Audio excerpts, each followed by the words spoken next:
This one's just for me. I do feel like I need to talk it out. I feel like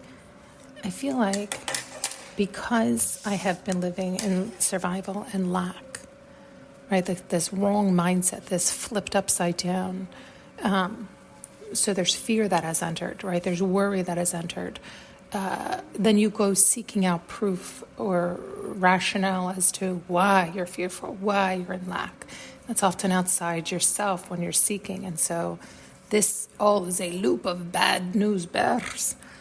And at the same time, it was like when I was upright, with the right mindset, the abundance, the health, the wealth, all this correct mindset, and things were going great, and I was flying high, I did seem to continually run into walls. And at first, that was fine because my mindset was correct. And so you can, see them for what they are, for the correct pivot and whatnot. But when you continually get those, you do start to question, now, what the fuck is going on, right? And I did go within, I did look, I did do all these things, and I was coming up short after a while. It was like, okay, fine, I'll clear that. But then after a while, it's like, okay, something more does seem to be going on here. So then you do start to be like, I don't believe that there's outside myself in that sense. And so you start to question yourself. You doubt yourself because you're like, but I've done all this. This doesn't make sense. It's not, the dots are not connecting. And so then you can quickly flip upside down, which I think really is what occurred, because it was like, according to all the laws, this is all flying in the face of the laws. So that can't be. It has to be me. What's going on? And then nothing. So what's going on, right? And so it does have you seek outside yourself, and it does have you grasp and do things that you're not interested in doing or even thinking or saying, or all these things. It really can have you topsy-turvy. And so it's like, as I continue to try to get back up, continue to fill my own buckets and continue to fill my own needs so that is that part of the problem? Is like, because when I had sought outside myself, it did cause more hurt, pain, and challenges that I then, it's like overcompensated. So it's like I want to be hyper independent, where it's like, it's not that. It's like I want to be able to choose freely. And when you're living in lack or deprivation or survival, you will manipulate yourself. You'll let your ego run the show to get, right? So this is why the idea, if you can fill up from inside out, you're living in abundance again, and you're free to move about easily and think clearly, right? And operate from an open heart and from your heart space. And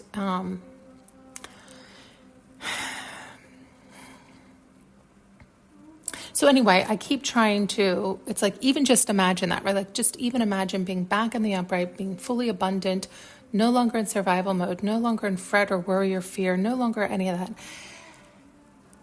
And fuck, that alone just feels like you can feel the burdens just drop away, drop off. Just, fuck, it feels so good to float again, right? Like, okay, all right, okay. And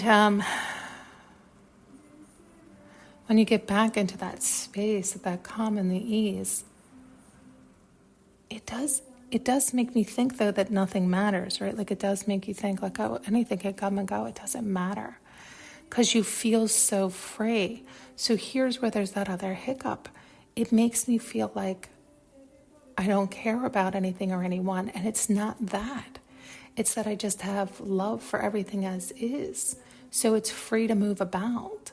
And it's like I don't want to have to force or make or chase or demand, right? So it's like, I think it's perceived when I'm in that space of flow and it feels so good that it seems to upset people or people around me. Like, they get upset by this, and I've been told, and I think it's a matter of like I'm told they're upset, and I can feel they're upset, and I can see they're upset, and I think that it's a misinterpretation of me, right? Like, it's not that I don't care; it's that I love them so much that they can do whatever they want.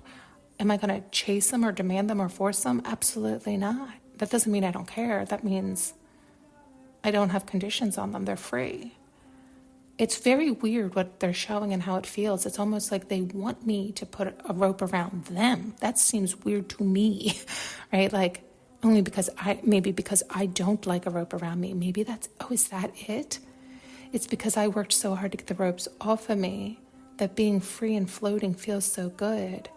And because that's my perception and understanding and feeling and how I like to feel and live, we perceive others want the same feeling, right? So I would think you wouldn't want me to put a leash or a chain or a tie or a lie on you, binding you down.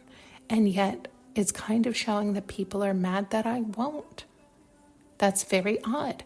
But that is what they're showing. Am I misinterpreting that? It's like they're mad that I'm not forcing or controlling or demanding or... Yeah, I think that's it. I'm having a hard time perceiving both angles, because from my angle, it feels good and I don't have any conditions on you, meaning I don't have any ties or ropes on you. And so I'm floating along doing my thing, feeling good and free and happy and abundant. And you're either going with that flow with me or you're not. So it's no matter either way. And so it does feel like that I don't care, but it's not that. And so that's how it's perceived, I think. And that's how they keep showing it. And yet that's not the feeling. The feeling is just free and floating. And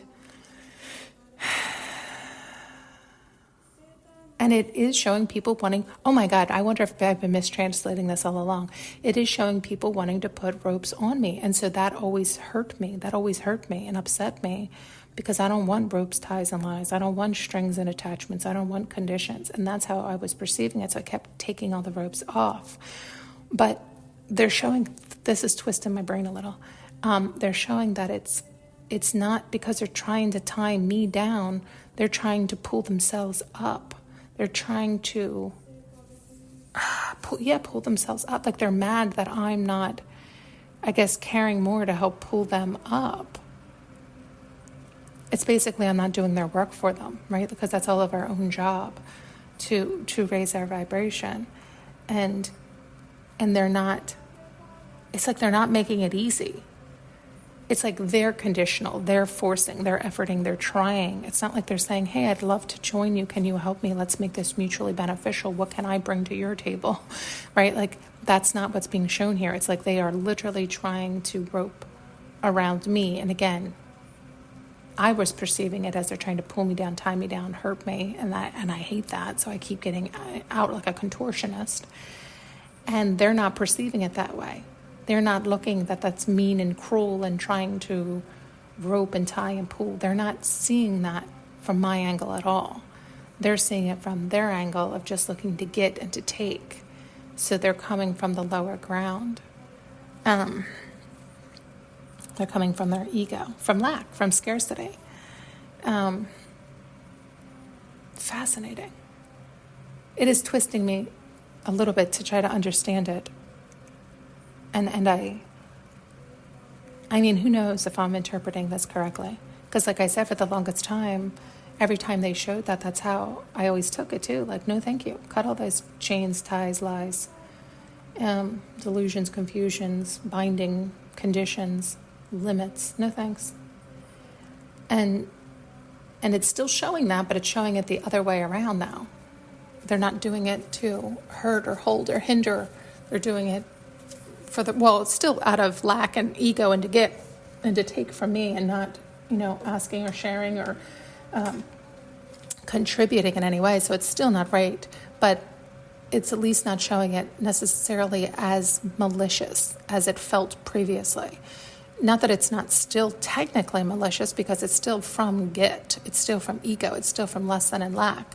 Yet we all understand when you're in that space, it's hard to see clearly, hence they're grasping, hence the beginning of this conversation. This is interesting how they're circling and folding it all in.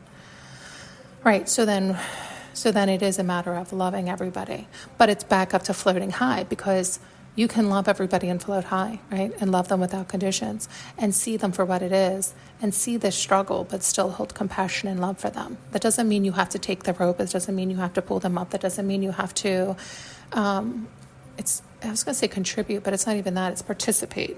They're showing, what is that? It's like you can hold that unconditional love for them, but it's not unconditional tolerance, right? So it's like, It's holding that space of unconditional love for yourself so that you won't allow anything to disturb your peace, and to see them clearly and see it clearly as they're living in survival and lack, and they want to feel the peace and the ease as we all do when we're in those spaces. I can totally relate to that. And so that's our cue to do that internal work and ask for help, not take help, right? Like not taking from others, but asking if need be, and or going within, or whatever it is you need to do to help raise your vibration.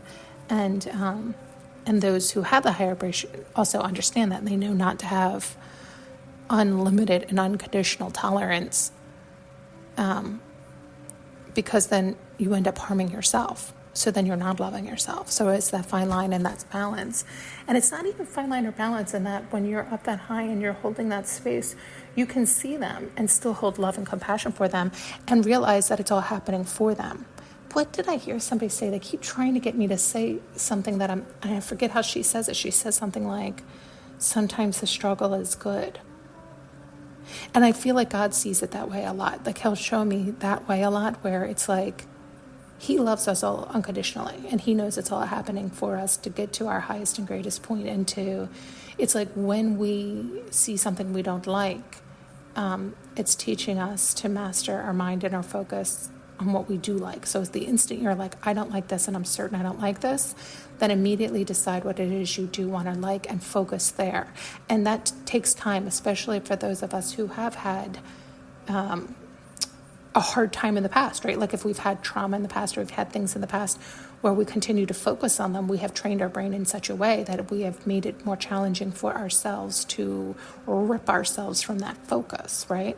And so it takes a while to rewire and retrain our brain the way we want it to be so that we feel amazing. And there just seems to be a lot in this one. There seems to be a lot in this one. Hopefully you got something there, because sometimes I wonder if they have me jumping around and going with the flow that they're taking me on, although I don't always see, like I don't even recall what I came on to talk about. And so I wonder when they do that, are they doing that like strategically to train my own brain and rewire it? Because sometimes they'll show that too, and it feels like they're doing that.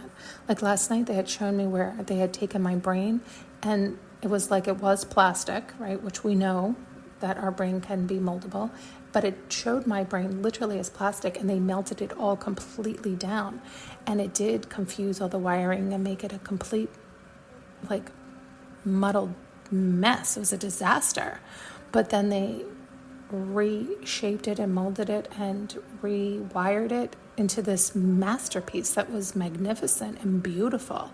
But it was scary watching the process. It actually wasn't scary, because the way they showed me, it took me out. So I don't know that I ever felt fear or scare or fright just in this, the way it all occurred. Yet repeating this back, I'm thinking, God, that must have been scary. But I'm recalling it wasn't actually.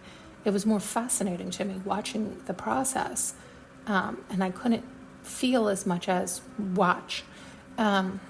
Interesting. And so nonetheless, I do feel like that's always happening for all of us. It's almost like, it is like the more you love yourself. It's like the more you love yourself and figure out what that means for you and how it feels best for you. It is like unconditional love. Angels, guides, and saints, this invisible forces do it all for you. It's like it's all done for you. It's like all those worker bees. Like it's just done for you. You choose, it's done. You choose, it's done. You choose, it's done. You just have to decide and go with that flow. And you can change and pivot as much as you want, because it is plastic. So they're always melting it down and reshaping it to the new design you prefer. So it does take some time. So I guess that's what the lag is, or the delay is. It's technically done instantly, and that as soon as you choose and decide, the process begins.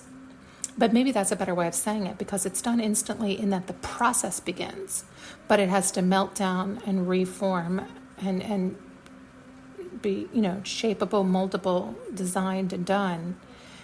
And so, that's interesting that they're saying it and showing it like this, because because I do have a hard time with that lag time, that wait time, that I continue living and more things will excite me and delight me. And so it might change previous decisions as you continue to live. This is why it's constantly changing, pivoting, growing. And so it does sometimes feel like things aren't necessarily coming into fruition, right? The piece isn't done because it's actually never done. You're always changing, deciding, choosing, and molding. And yet there is this like perfect flow state. And we all know it and we've all felt it. It's like that runner's high. It's like where there is no racing, rushing, pushing, forcing, and there is no delay, stagnation, waiting. Like there's no either end of the spectrum, in that you can always change and pivot, and you're fine when it comes or if it doesn't come. Like there's that flow, so it allows you to move through easily with the flow.